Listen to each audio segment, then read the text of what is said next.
lords of Thark and their wild allies were feasted and entertained, and then, loaded with costly presents and escorted by 10,000 soldiers of Helium, commanded by Morse Kajak, they started on the return journey to their own lands. The Jed of Lesser Helium, with a small party of nobles, accompanied them all the way to Thark, to cement more closely the new bonds of peace and friendship. Sola also accompanied Tarstarchus, her father, who, before all his chieftains, had acknowledged her as his daughter. 3 weeks later, Morse Kajak and his officers, accompanied by Tarstarchus and Sola, returned upon a battleship that had been dispatched to Thark to fetch them in time for the ceremony which made Dejah Thoris and John Carter one.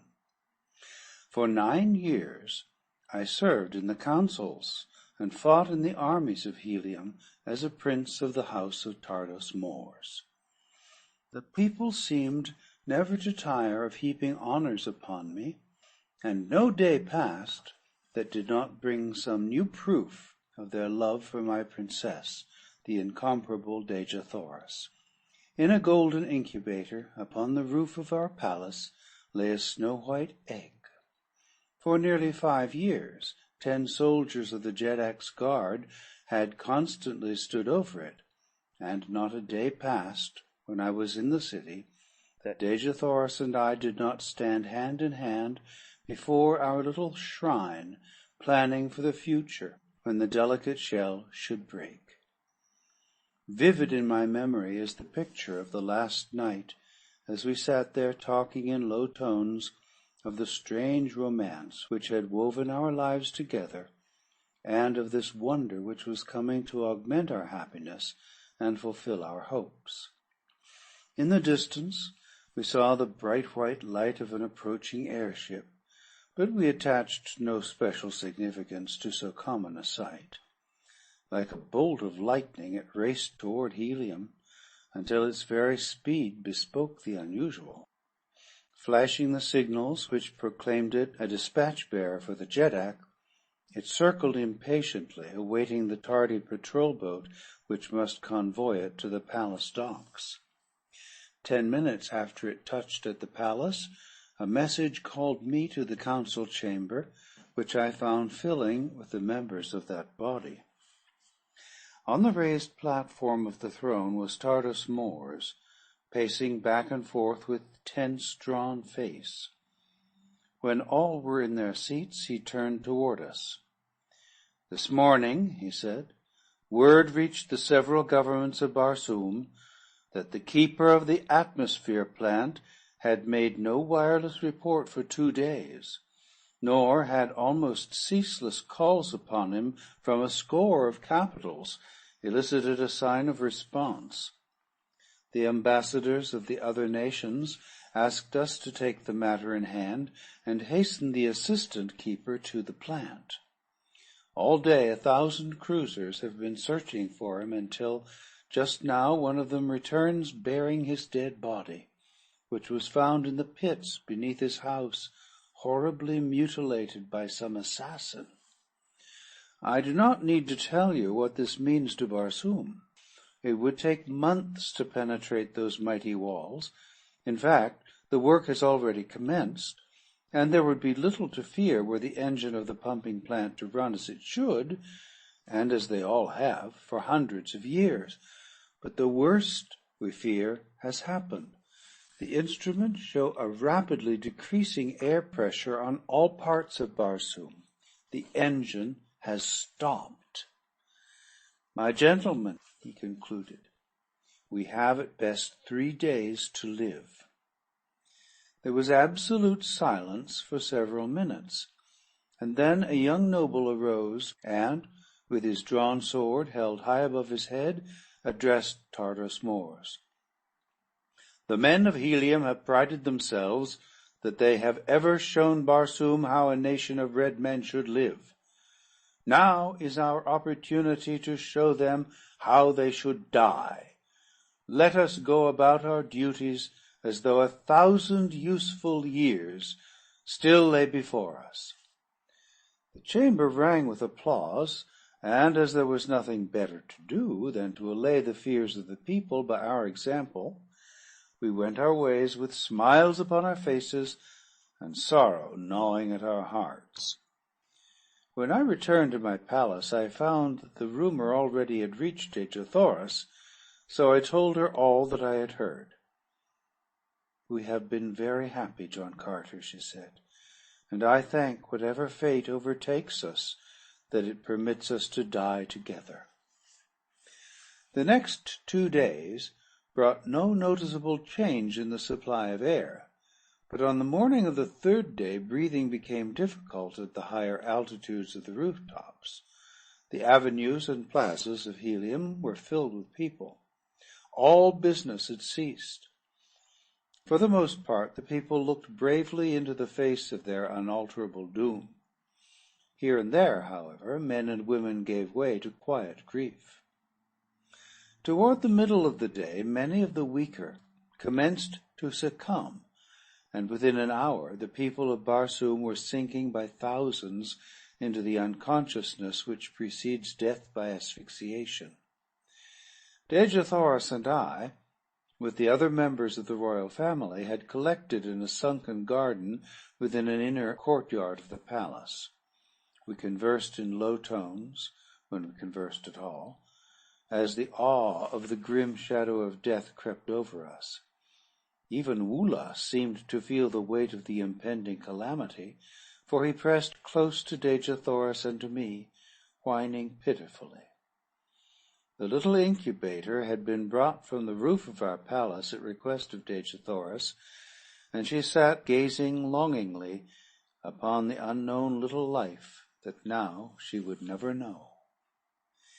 As it was becoming perceptibly difficult to breathe, Tardos Mors arose, saying, "Let us bid each other farewell. The days of the greatness of Barsoom are over. Tomorrow's sun will look down upon a dead world, which through all eternity must go swinging through the heavens, peopled not even by memories. It is the end." He stooped and kissed the women of his family, and laid his strong hand upon the shoulders of the men. As I turned sadly from him, my eyes fell upon Dejothoris. Her head was drooping upon her breast. To all appearances she was lifeless. With a cry I sprang to her and raised her in my arms. Her eyes opened and looked into mine. "Kiss me, John Carter," she murmured. "I love you. I love you. It is cruel that we must be torn apart, who were just starting upon a life of love and happiness." As I pressed her dear lips to mine, the old feeling of unconquerable power and authority rose in me. The fighting blood of Virginia sprang to life in my veins. "It shall not be, my princess," I cried. There must be some way, and John Carter, who has fought his way through a strange world for love of you, will find it." And with my words there crept above the threshold of my conscious mind a series of 9 long-forgotten sounds. Like a flash of lightning in the darkness, their full purport dawned upon me. The key to the 3 doors of the atmosphere plant.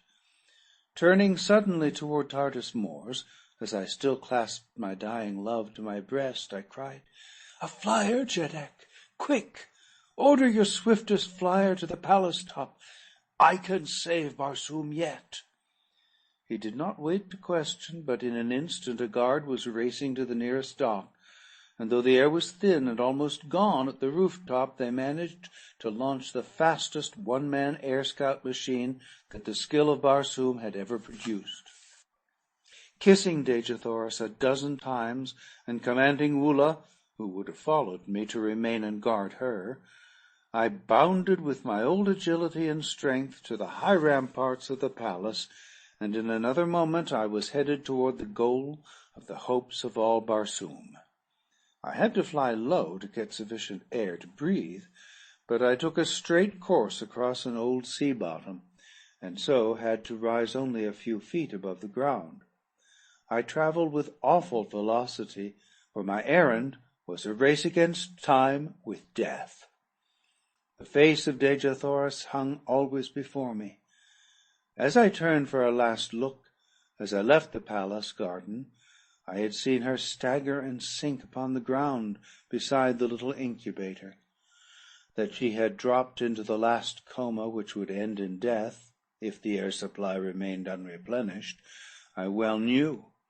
And so, throwing caution to the winds, I flung overboard everything but the engine and compass, even to my ornaments, and, lying on my belly along the deck with one hand on the steering wheel and the other pushing the speed lever to its last notch, I split the thin air of dying Mars with the speed of a meteor. An hour before dark, the great walls of the atmosphere plant loomed suddenly before me, and with a sickening thud I plunged to the ground before the small door which was holding the spark of life from the inhabitants of an entire planet. Beside the door, a great crew of men had been laboring to pierce the wall, but they had scarcely scratched the flint-like surface, and now most of them lay in the last sleep from which not even air would awaken them. Conditions seemed much worse here than at Helium, and it was with difficulty that I breathed at all. There were a few men still conscious, and to one of these I spoke. "If I can open these doors, is there a man who can start the engines?" I asked. "I can," he replied, "if you open quickly. I can last but a few moments more. But it is useless. They are both dead, and no one else upon Barsoom knew the secret of these awful locks. For 3 days men crazed with fear have surged about this portal in vain attempts to solve its mystery." I had no time to talk. I was becoming very weak, and it was with difficulty that I controlled my mind at all. But with a final effort, as I sank weakly to my knees, I hurled the 9 thought waves at that awful thing before me. The Martian had crawled to my side, and with staring eyes fixed on the single panel before us, we waited in the silence of death. Slowly, the mighty door receded before us. I attempted to rise and follow it, but I was too weak. "After it," I cried to my companion, "and if you reach the pump room, turn loose all the pumps. It is the only chance Barsoom has to exist tomorrow." From where I lay, I opened the 2nd door, and then the 3rd, and as I saw the hope of Barsoom crawling weakly on hands and knees through the last doorway, I sank unconscious upon the ground. End of chapter 27.